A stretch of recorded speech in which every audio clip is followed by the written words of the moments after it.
What's up guys? Sa bidyong ito ay pag-uusapan natin ang 9 na luxurious na kulungan sa mundo. Kung saan na bansa sila matatagpuan. At kung bakit sila naging luxurious. Ngunit bago tayo magpatuloy baka pwede ako makahingi ng subscribe mo and click the notification bell. Salamat. Kaya simulan na natin. Number 9. San Antonio Prison. Ito ay matatagpuan sa isla ng Margarita sa Venezuela. Bagamat magkahiwalay ang mga block para sa mga babae at lalaki, naghahalo sila sa isa't isa sa bakuran ng bilangguan. Kung hindi lang dahil sa nakapalibot na barbed wires at mga armadong security personnel hindi mo masasabi na kulungan pala ang lugar na ito. Ang San Antonio Prison ay kilala rin sa tawag ng party prison, pwede kasi rito ang concert sayawan at parties. Mayroon ding sabong na arena kung saan maaaring tumaya ang mga bilanggo at mga bisita. Ang mga bilanggo na may pera ay maaaring ayusin ang anumang gusto nila para sa kanilang mga selda. May satellite TV o air conditioning ang ilan. Ang bilangguan ay may kabuoang 4 na swimming pool. Ang mas malala ay maging ang marijuana ay pwede rin dito. Maliban dyan ay meron rin silang mga basketball court, billiard hall at boxing ring. Kakaiba talaga dahil may barbecue stalls at may mga kainan pa sa gilid-gilid. Mayroon rin swimming pool sa loob na parang isang resort.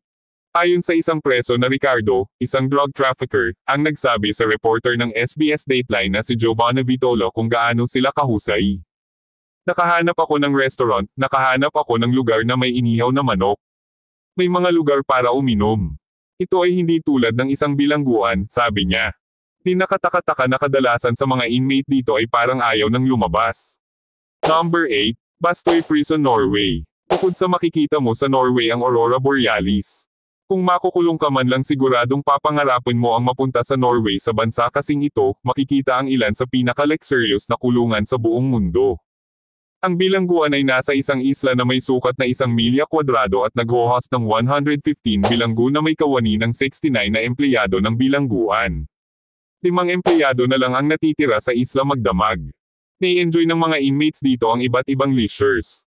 Kagaya ng horseback riding, fishing, sunbathing at may tennis court din.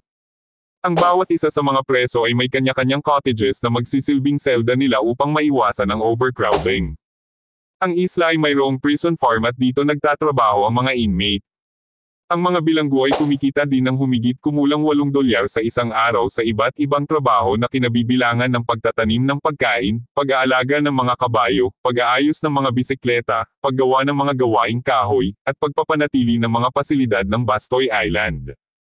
Ang bawat bilanggo ay inaalok ng mataas na kalidad na edukasyon at mga programa sa pagsasanay upang madagdagan ang kanilang mga kasanayan.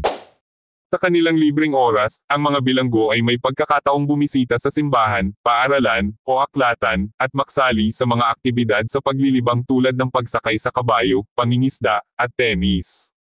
Noong 2014, ang bilangguan ay ginawaran ng 2014 Blanche Major Reconciliation Prize para sa pagsusulong ng mga halaga ng tao at pagpaparaya. Ang Bastøy Prison ay tinawag na isa sa mga pinakaliberal na bilangguan. Hindi tulad ng karamihan sa mga bilangguan sa buong mundo, nagkakasundo ang mga gwardya at mga bilanggo. Ayon sa mga dating nakulong na dito imbis na kulungan, parang vacation facility ang kanilang tinutuluyan. Number 7. San Pedro Prison, Bolivia. Hindi man kasing gara ng ibang kulungan sa ating listahan, isa naman ang San Pedro Prison sa pinakakomportable na kulungan sa buong mundo. Kung titignan kasi ito ay akalan mo na ito ay isang normal na komunidad lang. Imbis sa kulungan pinahihintulutan ang mga inmate na gumawa ng sarili nilang rules and regulation, basta ito lang ay makabubuti para sa lahat. Sila rin ang pumipili sa kanilang magiging leader, ang mga selda ay nakaset up na parang mga apartment lang maaring tumira dito ang kanilang pamilya. Malaya rin sila gumawa ng sariling paraan upang disiplinahin ang mga kasama.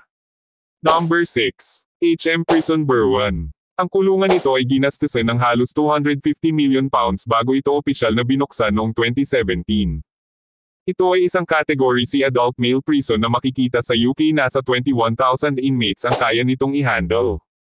Ang bawat selda dito ay may tig-2 inmates at pinapayagan ang mga ito na gumamit ng cellphone at laptop sa sarili nilang selda. At hindi nga lang ito konektado sa Wi-Fi, ginagamit nila ang laptop upang i-arrange ang visiting schedule, ginagamit para mag-shopping, pag-order ng pagkain weekly at kung ano-ano pang bagay na makakatulong sa kanilang pag-aaral at skills training. Number 5. Justice Center Leoben ay isang court and prison complex na matatagpuan sa Liebensteria, Austria. Aabot lang sa 205 na inmate ang kanilang ina-accommodate upang maiwasan ang overcrowding. Bawat isa sa mga inmate ay may magandang selda, mayroong sariling TV at kitchenette. Ang kulungan ay meron ring fully equipped gym, basketball court at outdoor recreation area. Number 4. JVA Falsbettel Prison. Ito'y matatagpuan sa Germany. Ang disenyo ng kulungan ito ay tila isang kastilyo. Sa loob makikita ang mga magagandang selda na siyang tinutulugan ng mga inmates. Mayroon silang recreation room at telephone corners para sa mga inmates na may mahahabang sentensya. Mayroon rin silang malaking living room sa loob ng selda, may private bathrooms and desk, may access rin ang mga inmates sa mga brand new washer and dryers upang labahan ang sariling damit. Mayroon rin conference room ang kulungan, kung saan maaari silang mag-enjoy o mag-party, magsayawan, pero sa ibang banda bawal mag-inuman ng alak. Itinayo ang JVA Falsbettel Prison noong 1879. Number 3. Champdalen Prison. Matatagpuan ito sa Geneva, Switzerland. Pinuksan ito noong 1977. Ang main purpose ng Champdalen Prison ay bilang temporaryong kulungan ng mga inmates. Bago sila isalang sa huling pagsisentensya noong 2015, umabot sa 150 na iba't ibang nationalities ang nakakulong dito at 7.2% lang ang Swiss national sa mga ito. Ang mga inmate ay nagtatrabaho sa isang prison farm, at sa kanilang free time maaaring silang mag-horseback riding, fishing, maglaro ng tennis at mag-cross-country skiing. Pagkatapos nito ay maaari nilang i-enjoy ang pool na available rin sa kulungang ito. Mayroon silang kanya-kanyang cottages at ang kanilang pagkain ay espesyal na niluluto mismo ng isang chef. Number 2. Oslo Skien Prison. Isa pang napakagandang kulungan sa Norway, ito ang Oslo Skien Prison. Sa kulungang ito makikita mo rin ang ganda ng Northern Lights. Ang bawat inmates ay may sariling bathroom, TV at video game sa kanilang selda. Mayroon rin sila na fully equipped gym, kung gusto nila mag-exercise. Ang mass murderer na si Anders Behring Breivik halimbawa ay nakapiit sa kulungan ito. Tinangka niya magreklamo noong 2016 dahil di daw maayos ang kalagayan niya sa kulungan. Pero ang totoo, ang selda ng taong ito ay higit na luxurious kumpara sa iba. Ang kanyang selda ay mayroong 3 kwarto, ang isa nito ay living room, study room at ang isa ay para sa kanyang physical exercise.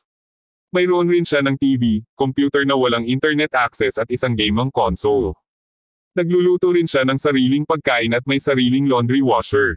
Number 1. Halden Prison. Ito ay isang maximum security prison na makikita sa Halden, Norway. Nakadesenyo ang kulungang ito upang i-stimulate ang buhay sa labas upang maging handa ang mga inmates sa kanilang paglaya mula sa mga sports activities, at maging music recordings ay available rin para sa mga inmates.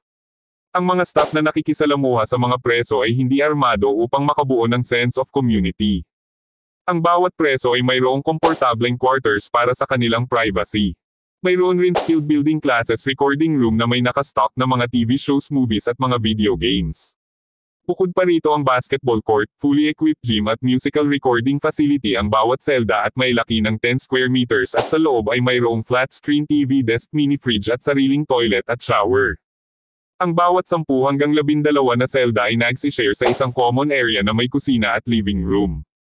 Ang kusina ay may stainless steel utensils, porcelain plates at dining table. Ang living room naman ay may modular touch at video game system. Pinapayagan rin silang makapag-grocery kung gusto nila magluto ng sariling pagkain. Bagamat kinukulong ang mga inmates sa kani-kanilang selda 12 hours a day, hinihikayat naman sila na ay maximize ang kanilang oras sa labas. Sa katunayan ay binibigyan sila ng $9 per day bilang incentive kung sila ay lalabas sa kanilang selda.